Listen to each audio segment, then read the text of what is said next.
બોટાદ શહેરમાં એક તરફ નદીની સફાઈ અભિયાન ચાલી રહ્યું છે, જ્યારે બીજી તરફ બોટાદ બહાર એટલે કે નવનાળા વટી ખોડિયાર મંદિર સુધી નદીમાં ખૂબ જ મોટા પ્રમાણમાં બુરાણ થઈ ગયું છે।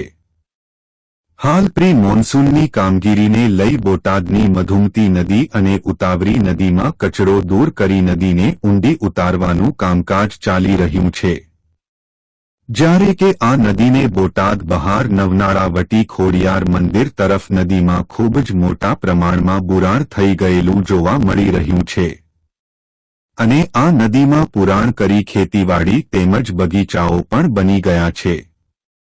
જો બોટાદમાં 5 થી 8 ઇંચ જેવો વરસાદ પડશે તો બોટાદના વેપારીઓને કરોડો રૂપિયાનું નુકસાન થશે।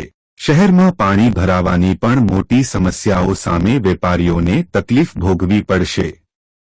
લોકમુખે એવી પણ ચર્ચા ચાલી રહી છે નગરપાલિકાના કોઈ કોર્પોરેટર દ્વારા અમુક માટીના ઢગલાઓ નદીમાં ઊભા કરવામાં આવ્યા છે, પણ પ્રમુખ સાથે વાત કરતા જાણવા મળ્યું છે આ જે કાંઈ માટીના ઢગલાઓ છે તે તાત્કાલિક દૂર કરવામાં આવશે અને નદીની સાફસફાઈ પણ કરવામાં આવશે।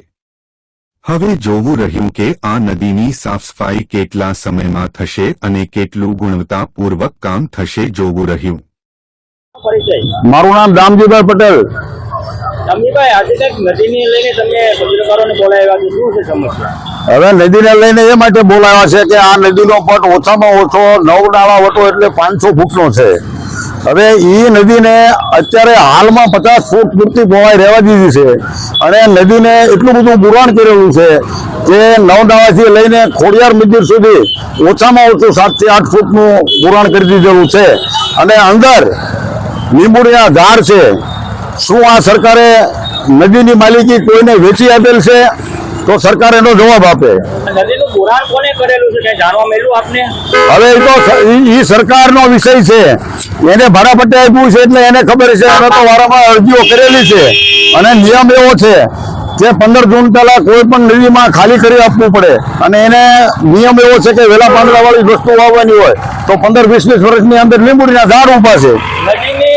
નદીની સાફ સફાઈ અને ઊંડાઈ ઉતારવાનું શહેરમાં કામકાજ ચાલુ છે, તેમાં શું છે?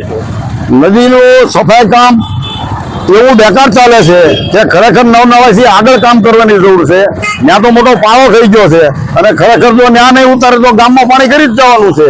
ગામમાં પાણી કરશે તો કેવી સમસ્યાઓનો સામનો કરવો પડે? ગામમાં પાણી કરી રહેશે એટલે ઓછામાં ઓછું 50 થી 100 કરોડ રૂપિયાનું નુકસાન થશે તો લોકો સરકાર પૈસા ભરી દેશે અને 10 નંબરના કોર્પોરેટરો ચૂંટાયેલા છે, ગામમાંથી જે નદીનો કચરો કાઢે છે અને આગળ જઈને નદીમાં નાખે છે, એટલે શું આ કલ્પસર યોજના બનાવવાની છે? આપની માંગ શું છે? અમારી માંગ એ છે કે નવનાળાની આગળ 2 મીટર નદી ઉતારી દે એટલે આ ગામમાં 20 વરસાદ પડે તોય પણ કોઈ દી વાંધો નથી આવે એવું। આ કારણે કોઈને રજૂઆત કરી આપે? હા, 2025ના 12મા મહિનામાં મેં કલેક્ટરશ્રીને રજૂઆતને લેખિત પરિપત્ર આપેલો છે અને નગરપાલિકાના પ્રમુખશ્રીને આપ્યો છે। તેથી મેડમ હતા પ્રમુખ, એને પણ મેં પત્ર આપેલો છે। છત્રજીતભાઈ રાદલ, બોટાદ નગરપાલિકા કોર્પોરેટર। બોટાદ મધુમતી નદી અને ઉતાવળી નદીનું કામકાજ ચાલી રહ્યું છે પ્રી મોન્સૂનને લઈને, અને એમાંથી જે માટી કાઢવામાં આવે ક્યાં નાખવામાં આવે છે અને આવનારા સમયમાં કેવી પરિસ્થિતિ જોવા મળશે? અત્યારે મધુમતી નદી અને ઉતાવળી નદીમાંથી માટી કાઢવાનું કામ ચાલુ છે, પણ એ જ માટી બીજી બાજુ તુરખા રોડે નદીની અંદર નાખવામાં આવે છે। એવી જ રીતે નવનાળા બાજુ પણ નદીની અંદર જ નાખવામાં આવે છે, તે યોગ્ય નથી। આ માટી જે નવનાળા વટીને જે નદી બુરાઈ ગઈ છે અને આ ગામમાં નદી ઊંડી લે છે તો એની સામે પરિસ્થિતિ કેવી થાય છે? વરસાદ આવશે તાત્કાલિક તો ગામમાં પાણી ભરી જશે, તો પેલા નવનાળાથી જ તે બધું સાફ કરી અને ગામના જે પુલિયા છે એ બધા સાફ કરવા પડે, નદી ઊંડી ઉતારવી પડે, જેના કારણે પ્રી મોસમ કામગીરીમાં ગામને તકલીફ ન પડે અને પાણી ન ભરાય।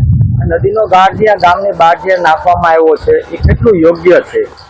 ખરેખર તો આ ગાળ છે ને 5-7 કિલોમીટર બહાર જગ્યાએ નાખવો પડે, જેના કારણે ભવિષ્યમાં આપણે નદી સાફ થાય તો બીજી વાર કોઈ નદીમાં કચરો કે અન્ય કોઈ નાખે નહીં, જેનાથી લોકોને પણ ખબર પડે કે આપણે નદી છે એ સ્વચ્છ રાખવી જોઈએ। આપનો પરિચય?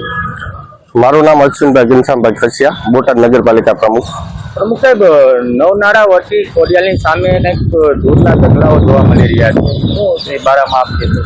એ જે ધૂળના ઢગલા છે ને એ અત્યારે કોઈ કામગીરીમાં નાખવામાં નથી આવ્યા, પણ અગાઉ જે તે સમયે નાગરિકો દ્વારા ત્યાં કચરો નાખવામાં આવેલો છે. પણ અત્યારે જે કામગીરી ચાલુ છે એ આપણે એ દરમિયાન જે કાંઈ ઢગલા ધૂળના પડ્યા છે નદીની અંદર એ બધા પૂરેપૂરા આપણે લેવરાઈ લેવાની તૈયારીમાં જ છીએ. ને ધીમે ધીમે એનું કામ આગળ વધતું જશે. જેમ જેમ આગળ વધતું જશે એમ નદી આખી સફાઈ કમ્પ્લીટ થતી જશે.